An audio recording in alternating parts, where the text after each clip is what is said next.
So, good day and magandang buhay sa atin lahat mga idol. At ito na yung update ni Persback Hibiscus Taiwan Small Size. So, doon sa page natin may pinost tayo kagabi na kung ano yung ginawa natin dito. So, yun nga, dahil nasira yung mismong harap ng ating hibiscus.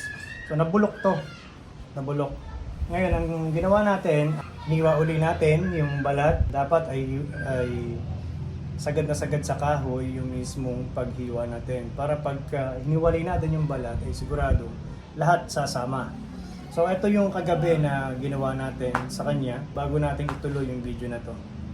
Okay mga idol, at mag-update tayo kay Hibiscus. Ang pangalan pala nito ay Persback. Kaya siya tinawag na Persback kasi yung first branch niya is nasa likod. So October 9, 2024, nung nakuha natin yung cuttings na to, biniyak natin yung bandang baba at hiniwalay natin mismo yung balat doon sa mismong kahoy ng puno.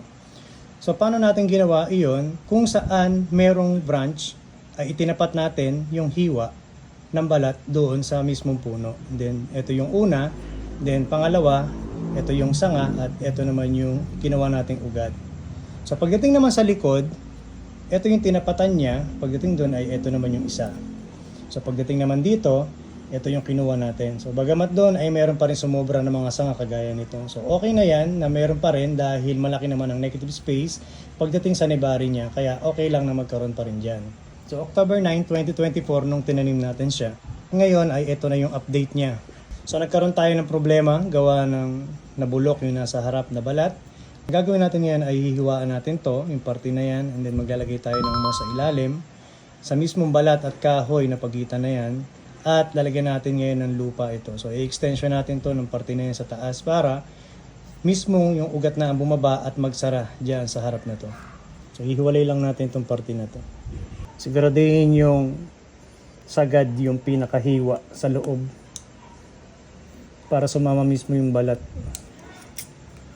So pagkatapos niyan, ito kasi ay nabulok yung parte na to. So yan, hiniwa natin para maglabas ang ugat.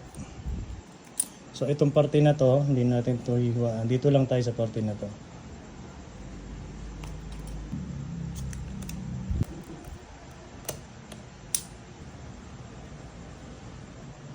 So yan. Huwag nyo masyadong ipo-force. Pag nabali ito dito, may chance na mabulok yan. So hinay-hinay lang sa pag-angat para hindi mabali yung balat.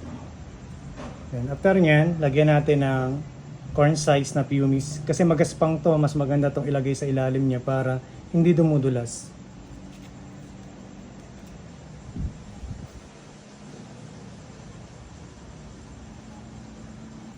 So nahiwalay na natin. Kita nyo, hiwalay na yan. So ngayon, may chance ngayon na pag nag-ugat to dito is sarado niya yan, gawa ng ugat na bababa dyan. Pagdating naman dito sa back roots niya, so ito yung kailangan natin. Hindi natin kailangan tong isa na to, ito.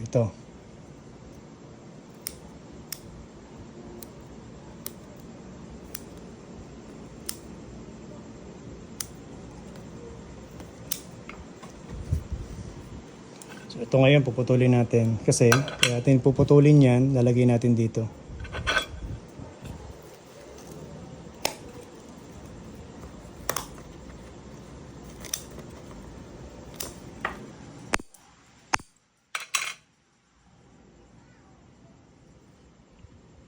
Move natin.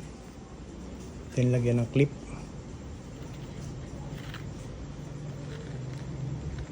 Para maitama sa kanyang pwesto.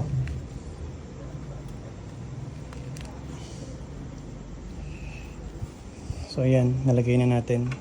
So nagawa na natin to ng paraan. At ito naman ay na-cut back natin at nailagay sa tamang posisyon niya. Okay, kung sa napanood niyo mga idol, ay iluduktong na natin kung ano man yung gagawin natin sa puno na to. So bago ang lahat, hindi muna natin to asikasuhin. Dito muna tayo sa taas. So ito yung timing ng pagka-cut back natin ng ugat. So bago tayo mag-cut back sa ilalim o mag-tapered ng ugat, dito muna tayo sa taas bago tayo magbawas ng ugat sa ilalim. So ito ngayon ay i-unwire natin at magka-cut back tayo ng mga secondary branches niya. Then mag-wire tayo ng konti sa kanya. Ngayon pag na-wire na natin, saka natin gagalawin ngayon yung baba. So tara, magsimula na tayo mga idol. So ang gagawin natin ngayon ay magpuputol tayo ng mga sanga. Kasi lagpas na yung iba. Para mabilis natin i-unwire yung mga branches. So ang target natin dito ay small size. Yun yung gagawin natin sa kanya.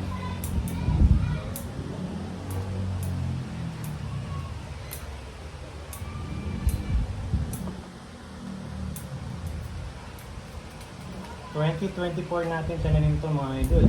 So,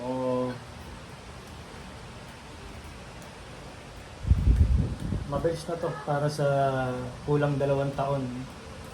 October 9, 2026 siya, magda 2 taon.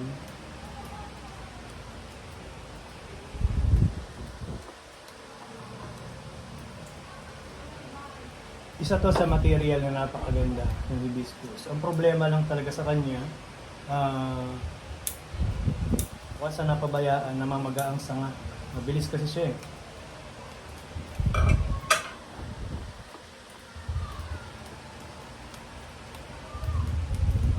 Dali niyang dahunan, no?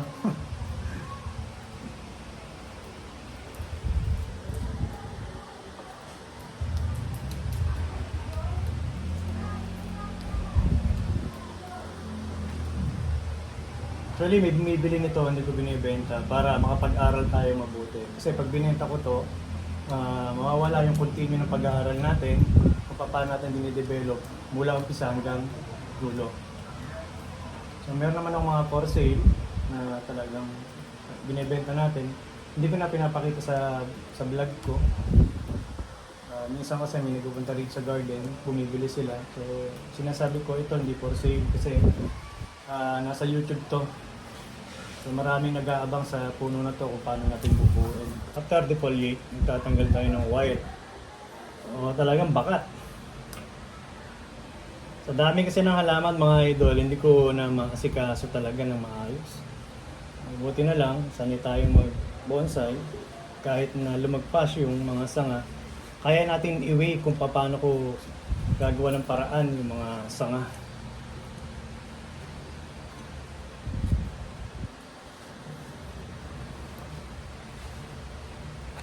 Ganda. Ito nyo. Ito, hindi na gumagalaw itong parte na to. Tsaka ito, hindi na gumagalaw. Ibig sabihin, nakuha na ng wire yan.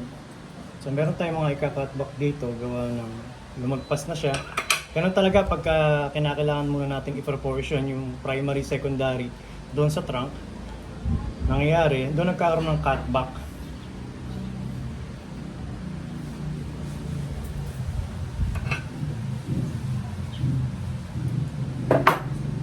Ngayon lang ako gagawa ng small size na hibiscus dito sa garden. Actually, meron akong nagawa unang-una year 2009 yata yun, 2010 na nagawa. Yun yung unang-una na hibiscus ko. So ito siya mga idol, yung unang gawa ko ng hibiscus nung nag-aaral pa ako. So ganun din, iniisip ko din kung paano i-atras, kung paano palalapitin yung mga nodes. So, habang tumatagal at nakapag-aaral tayo ng nakapag-aaral, nakukuha na natin kung paano ginagawa talaga ang hibiscus. Kasi palaisipan na palapitin o kung paano siksikin ng nodes ng hibiscus. Kasi pag nag-wild kasi yan, ang lalayo talaga ng nodes, di ba? So, doon nga, sabi ko nga doon sa pag-aaral natin, natutunan natin kung paano gagawin ang isang hibiscus.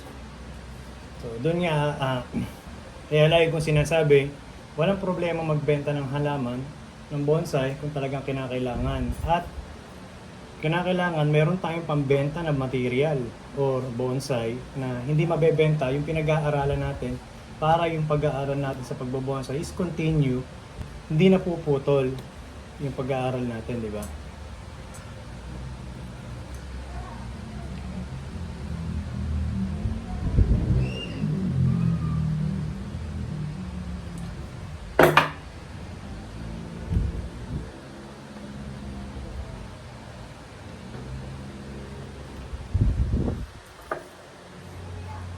Ito na mga idol, pagkatapos natin i-unwire, may gagawin tayo dito. Lahat ng sugat niya ililinisin natin kagaya nito.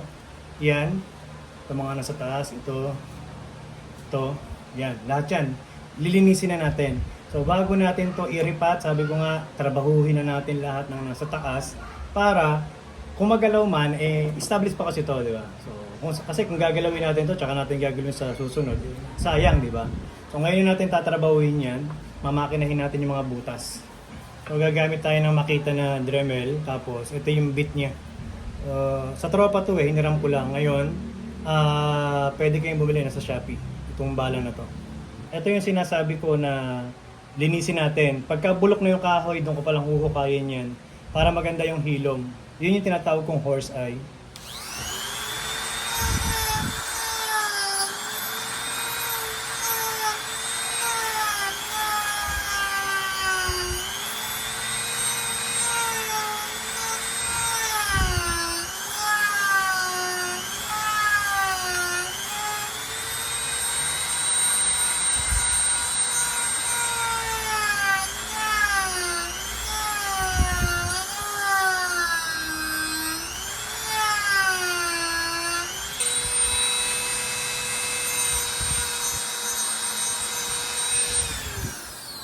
So itong part na to, bulok pa yan. So dapat natin itong linisin, tanggalin. Para yung hilom niya, kinakailangan natin tanggalin itong bulok na to. Yung parte na yan. Dahil pag di natin tinanggal yan, useless lang din yung paglilinis natin. Kinakailangan natin mapalabas yung mismong buhay na balat.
Nakuha na natin, natanggalan natin yung pinaka-bulok.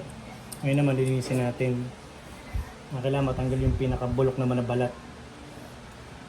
Ito niya, yan, puti na. Ibig sabihin niya, buhay na yan, na balat.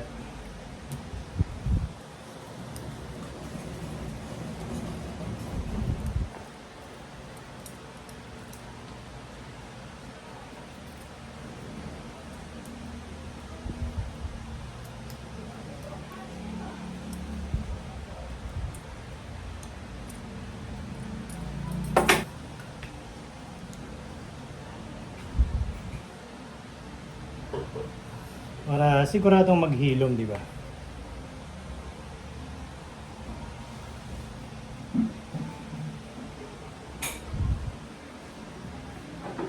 Ayun, natanggalan natin yan. Kita nyo? So malinis na yan. So,